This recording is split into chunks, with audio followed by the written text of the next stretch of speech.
favor, se alguém de longe me escutar, que vem aqui pra me buscar, me leve para passear no seu disco voador, como um enorme carrossel, atravessando o azul do céu, até pousar no meu quintal.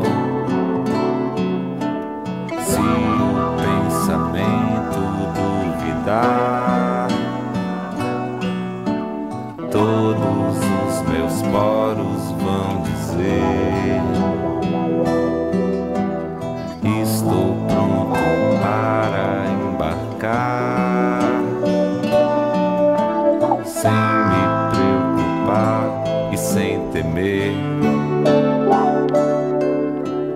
Vem me levar para um lugar longe daqui,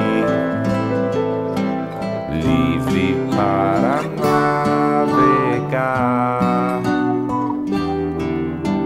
no espaço sideral, porque sei que sou semelhante de você,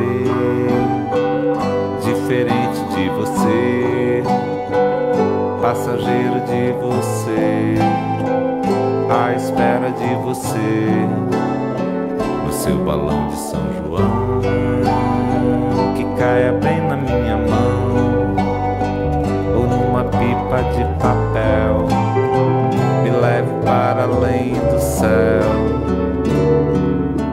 Se o coração disparar, quando eu levantar os pés do chão, a imensidão vai me abraçar e acalmar a minha pulsação.